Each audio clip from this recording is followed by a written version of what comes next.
First Bible reading passage, Job 25-29. Then answered Bildad the Shuhite, and said, Dominion and fear are with him, he maketh peace in his high places. Is there any number of his armies, and upon whom doth not his light arise? How then can man be justified with God? Or how can he be clean that is born of a woman? Behold, even to the moon, and it shineth not. Yea, the stars are not pure in his sight, how much less man, that is a worm? And the Son of Man, which is a worm. But Job answered and said, How hast thou helped him that is without power? How savest thou the arm that hath no strength? How hast thou counselled him that hath no wisdom? And how hast thou plentifully declared the thing as it is? To whom hast thou uttered words, and whose spirit came from thee? Dead things are formed from under the waters, and the inhabitants thereof. Hell is naked before him, and destruction hath no covering. He stretcheth out the north over the empty place, and hangeth the earth upon nothing. He bindeth up the waters in his thick clouds, and the cloud is not rent under them. He holdeth back the face of his throne, and spreadeth his cloud upon it. He hath compassed the waters with bounds, until the day and night come to an end. The pillars of heaven tremble and are astonished at his reproof. He divideth the sea with his power, and by his understanding he smiteth through the proud. By his spirit he hath garnished the heavens. His hand hath formed the crooked serpent. Lo, these are parts of his ways, but how little a portion is heard of him. But the thunder of his power, who can understand? Moreover Job continued his parable, and said, As God liveth, who hath taken away my judgment, and the Almighty, who hath vexed my soul, all the while my breath is in me, and the Spirit of God is in my nostrils. My lips shall not speak wickedness, nor my tongue utter deceit. God forbid that I should justify you. Till I die I will not remove mine integrity from me. My righteousness I hold fast, and will not let it go. My heart shall not reproach me so long as I live. Let mine enemy be as the wicked, and he that riseth up against me as the unrighteous. For what is the hope of the hypocrite, though he hath gained, when God taketh away his soul? Will God hear his cry when trouble cometh upon him? Will he delight himself in the Almighty? Will he always call upon God? I will teach you by the hand of God. That which is with the Almighty will I not conceal. Behold, all ye yourselves have seen it. Why then are ye thus altogether vain? This is the portion of a wicked man with God, and the heritage of oppressors, which they shall receive of the Almighty. If his children be multiplied, it is for the sword, and his offspring shall not be satisfied with bread.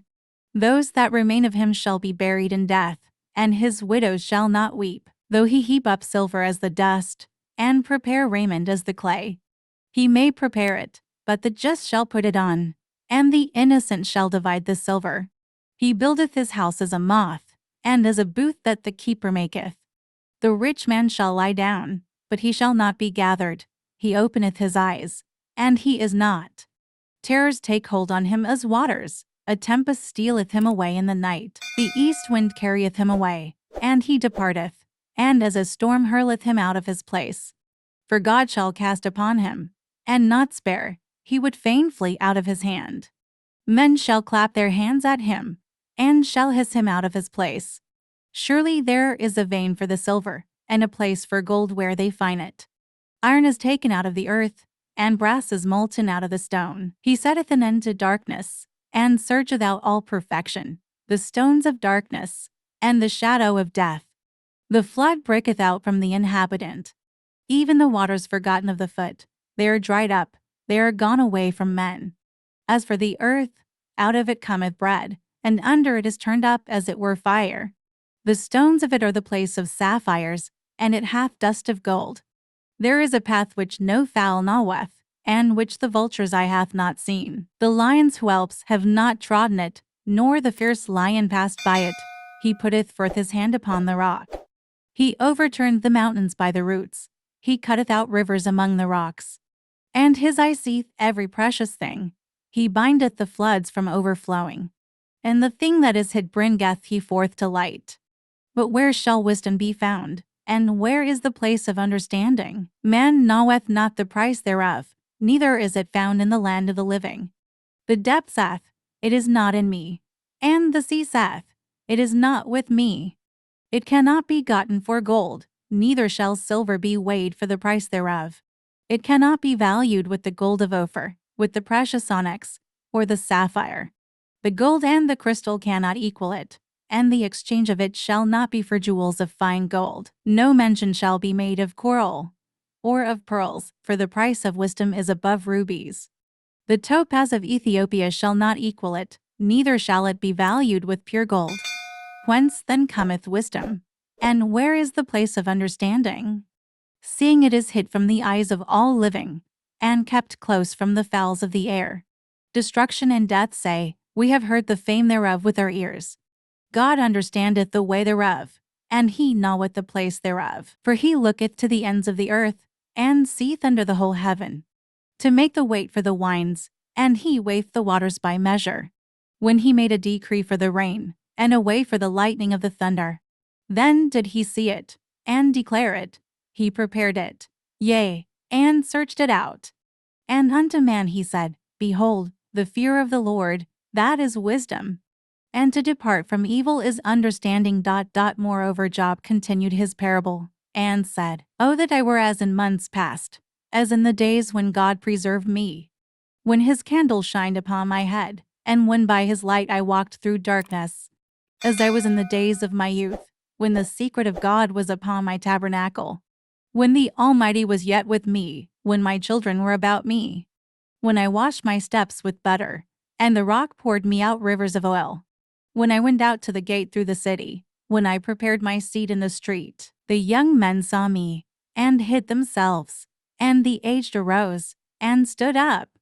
The princes refrained talking, and laid their hand on their mouth. The nobles held their peace, and their tongue cleaved to the roof of their mouth. When the ear heard me, then it blessed me, and when the eye saw me, it gave witness to me. Because I delivered the poor that cried, and the fatherless, and him that had none to help him. The blessing of him that was ready to perish came upon me, and I caused the widow's heart to sing for joy. I put on righteousness, and it clothed me. My judgment was as a robe and a diadem. I was eyes to the blind, and feet was I to the lame. I was a father to the poor, and the cause which I knew not I searched out. And I brake the jaws of the wicked, and plucked the spoil out of his teeth. Then I said, I shall die in my nest, and I shall multiply my days as the sand. My root was spread out by the waters, and the dew lay all night upon my branch. My glory was fresh in me, and my bow was renewed in my hand. Unto me men gave ear, and waited, and kept silence at my counsel. After my words they spake not again, and my speech dropped upon them, and they waited for me as for the rain, and they opened their mouth wide as for the latter rain. If I laughed on them, they believed it not, and the light of my countenance they cast not down. I chose out their way, and sat chief, and dwelt as a king in the army, as one that comforteth the mourners. Next Bible reading passage, Matthew 21 verses 33 to Matthew 20 to verses 1 to 14. Here another parable. There was a certain householder, which planted a vineyard, and hedged it round about, and digged a winepress in it, and built a tower, and let it out to husbandmen, and went into a far country. And when the time of the fruit drew near, he sent his servants to the husbandmen, that they might receive the fruits of it. And the husbandman took his servants, and beat one, and killed another, and stoned another. Again, he sent other servants more than the first, and they did unto them likewise. But last of all he sent unto them his son, saying, They will reverence my son. But when the husbandmen saw the son, they said among themselves, This is the heir. Come, let us kill him, and let us seize on his inheritance. And they caught him, and cast him out of the vineyard, and slew him. When the Lord therefore of the vineyard cometh, what will he do unto those husbandmen? They say unto him, He will miserably destroy those wicked men, and will let out his vineyard unto other husbandmen, which shall render him the fruits in their seasons. Jesus saith unto them, Did ye never read in the Scriptures, The stone which the builders rejected, the same is become the head of the corner? This is the Lord's doing, and it is marvelous in our eyes. Therefore say I unto you, the kingdom of God shall be taken from you, and given to a nation bringing forth the fruits thereof. And whosoever shall fall on the stone shall be broken, but on whomsoever it shall fall, it will grind him to powder. And when the chief priests and Pharisees had heard his parables, they perceived that he spake of them. But when they sought to lay hands on him, they feared the multitude, because they took him for a prophet. And Jesus answered and spake unto them again by parables, and said, The kingdom of heaven is like unto a certain king, which made a marriage for his son, and sent forth his servants to call them that were bidden to the wedding, and they would not come. Again, he sent forth other servants, saying, Tell them which are bidden, Behold, I have prepared my dinner, my oxen and my fatlings are killed, and all things are ready come unto the marriage. But they made light of it, and went their ways, one to his farm, another to his merchandise. And the remnant took his servants, and entreated them spitefully, and slew them.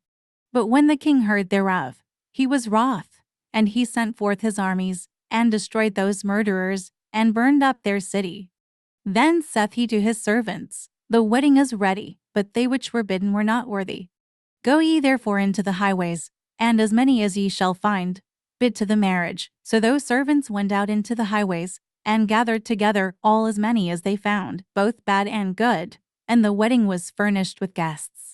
And when the king came in to see the guests, he saw there a man which had not on a wedding garment.